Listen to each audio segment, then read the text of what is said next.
नमस्कार। Next 9 news देख रहे हैं आप और मैं हूं आपके साथ प्रज्ञा सिंह। इस वक्त की बड़ी खबर सामने आ रही है भीम आर्मी के चीफ चंद्रशेखर आजाद उर्फ रावण को लेकर। बता दें कि चंद्रशेखर आजाद इस वक्त उत्तर प्रदेश की राजनीति में लगातार चर्चा का विषय बने हुए हैं। बीते 28 जून को जिस तरह से चंद्रशेखर आजाद के ऊपर ताबड़तोड़ फायरिंग हुई, तभी से अब भीम आर्मी और चंद्रशेखर आजाद के समर्थक लगातार योगी सरकार पर सवाल उठाते हुए नजर आ रहे हैं। कई विपक्षी दलों ने भी चंद्रशेखर पर हुए हमले को लेकर अपनी प्रतिक्रिया दी और सीधे सीधे सूबे के मुखिया योगी आदित्यनाथ और उनकी सरकार पर सवाल भी खड़े किए। यानी कि सीधे सीधे इस पूरे मामले में अब योगी सरकार सवालों के घेरे में खड़ी हुई नजर आ रही है। लेकिन आपको काफी ज्यादा हैरानी होगी कि चंद्रशेखर आजाद को लेकर के धमकियों का सिलसिला अभी भी रुकने का नाम नहीं ले रहा है। एक बार फिर से चंद्रशेखर आजाद को अल्टीमेटम दिया गया है और साफ तौर पर उनके खिलाफ एक बड़ी मांग भी की गई है। क्या है वो मांग, अब आपको वो बताते हैं। दरअसल आपको बता दें कि भीम आर्मी चीफ चंद्रशेखर आजाद पर हुए हमले के बाद दो जातियों के बीच जुबानी जंग छिड़ी। अखिल भारतीय क्षेत्रीय महासभा युवा के राष्ट्रीय अध्यक्ष कुंवर अवनीश सिंह ने भीम आर्मी चीफ को न सिर्फ चेतावनी दी बल्कि भीम आर्मी संगठन पर बैन लगाने की मांग की। उन्होंने चंद्रशेखर आजाद पर हुए हमले को एक बड़ी साजिश बताया और कहा, हमले के बाद चंद्रशेखर आजाद ने अपने पदाधिकारी से राजदूत समाज के खिलाफ अभद्र टिप्पणी का वीडियो वायरल कराया था। इससे राजपूत समाज की भावनाएं आहत हुई हैं। अखिल भारतीय क्षत्रिय महासभा युवा के हरियाणा के प्रदेश अध्यक्ष उमेश भाटी ने कहा, देश की आजादी में अहम भूमिका निभाने वाले क्रांतिकारी चंद्रशेखर आजाद के नाम पर चंद्रशेखर ने अपना नाम रखा, जो गलत है।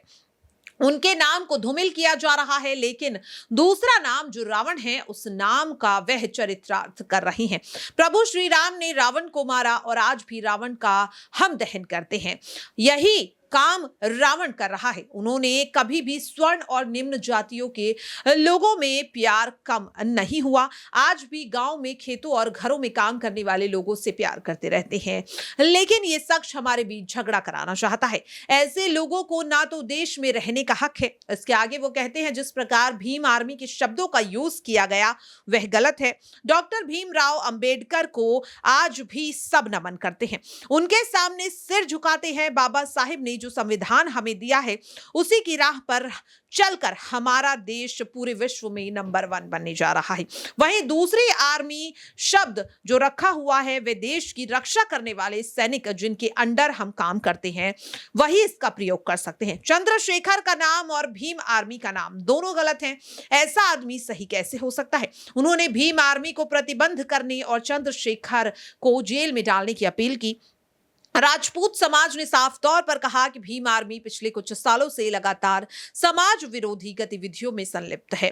पूर्वांचल में ब्राह्मणों पर हमले में भीम आर्मी के खिलाफ आंदोलन, हिंदू देवी देवताओं पर दिल्ली में अभद्रता और पश्चिम यूपी में जातीय टिप्पणियां करना, सब कुछ इस ओर इशारा कर रहा है कि वे संगठन हिंदुओं की अखंडता और क्षत्रियों के शौर्य पर लगातार कुठारघात कर रहा है।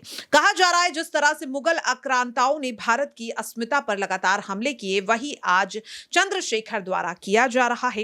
भीम आर्मी चीफ पर हमला महज नौटंकी है जो चंद्रशेखर ने खुद सुनियोजित कराया। राजनीतिक लाभ उठाने के लिए चंद्रशेखर ने अपने ऊपर खुद हमला कराया है। आपको बता दें कि यहां पर अखिल भारतीय क्षत्रिय महासभा के युवा राष्ट्रीय अध्यक्ष कुंवर अवनीश ने कहा, ऐसे संगठन जिनके आगे आर्मी लगा हुआ है ऐसे संगठनों को बैन करना चाहिए। आर्मी लिखने का अधिकार सिर्फ इंडियन आर्मी को है, ना कि किसी गैर व्यक्ति को। उन्होंने कहा, चंद्रशेखर अपनी खत्म होती राजनीति को जिंदा करने के लिए कार्यकर्ताओं का अनगल बयानबाजी कर रही हैं। यदि वह पार्टी राष्ट्रीय अध्यक्ष तो उन्हें ऐसी बयानबाजी करने वाले पदाधिकारियों पर कार्रवाई करनी चाहिए, लेकिन वे खुद ही फोन कर ऐसी बयानबाजी कर रही हैं। उन्होंने कहा, एक टिकट के लिए जिस प्रकार से चंद्रशेखर दर दर भटकता है, लोगों के पैरों में गिड़गिड़ाने और एकमात्र सीट नहीं मिली। उन्होंने कहा कि ऐसी खत्म होती राजनीति को जिंदा करने के लिए नेगेटिव बातों को प्रमोट करेगा, अपने लोगों को गुमराह करेगा और दूसरे समाज की अस्मिता और शौर्य के ऊपर प्रश्न चिन्ह लगाएगा तो उसकी राजनीति चमकेगी। उनका आरोप है कि चंद्रशेखर ने यह पूरा घटनाक्रम अपनी राजनीति को जिंदा करने के लिए कहा। यहां पर आगे कटाक्ष करते हुए यह भी कहा कि राजपूत समाज बलिदान, शौर्य और इतिहास इतना गौरवशाली हैं। ऐसे चट्टू-पट्टू लोगों के बोलने से कोई प्रभाव नहीं पड़ता। देश में 18 जगहों पर ऐसे लोगों के खिलाफ एफआईआर दर्ज कराई। उन्होंने खुले तौर पर प्रशासन से कहा कि ऐसे लोगों को या तो जेल में डाल दें या हमारे हवाले कर दें। उन्होंने कहा, हमले के बाद भीम आर्मी चीफ चंद्रशेखर आजाद राजपूत समाज को टारगेट कर रहा है। यूपी में सीएम योगी आदित्यनाथ किसी जाति विशेष के नहीं हैं, बल्कि वे सर्व समाज और सर्व धर्मों के सीएम हैं। लेकिन चंद्रशेखर का मकसद राजपूत समाज के बहाने सीएम योगी को टारगेट करना है। यानी कि आपने साफ तौर पर देखा कि अब किस तरह से राजपूत समाज साफ तौर पर न केवल चंद्रशेखर आजाद उर्फ रावण के नाम पर सवाल उठा रहा है, बल्कि भीम आर्मी के नाम पर भी सवाल उठा रहा है। हालांकि आपकी क्या राय है इस पूरे मुद्दे को लेकर कमेंट बॉक्स में जरूर शेयर करिए और बाकी ऐसी खबरों के लिए आप सभी देखते रहिए नेक्स्ट 9 न्यूज। नमस्कार। दूसरा, मैं ये उन लोगों को बताने के लिए आया हूं जिन्हें लगता है कि मैं गोलियों से डर जाऊंगा। मैं उनको भी बताने के लिए आया हूं कि मैं जिस रास्ते पर निकल के चला हूं, मुझसे पहले भी बहुत सारे महापुरुषों ने तमाम तरह के अन्याय आरोप पर बाबू जगदेव प्रसाद कुशवाहा को तो ऐसी सभा में गोली लगी। हम उनको मानने वाले लोग हैं। भगवान बुद्ध, संत कबीर, गुरु नानक देव, सदगुरु रविदास जी को मानने वाले लोग हैं। राष्ट्रपिता ज्योतिबा फूले, छत्रपति साहू जी महाराज को मानने वाले लोग हैं। हम सब छोटू राम बाबा साहब अम्बेडकर को मानने वाले लोग हैं। हम गोलियों से डरने वाले नहीं हैं। मगर मैं ये भी बता देना चाहता हूं, मैं गोली का जवाब भी दे सकता हूं, इस बात को भी आप लोग जानते हैं। मगर मैं गोली का जवाब शांति से दूंगा हमेशा।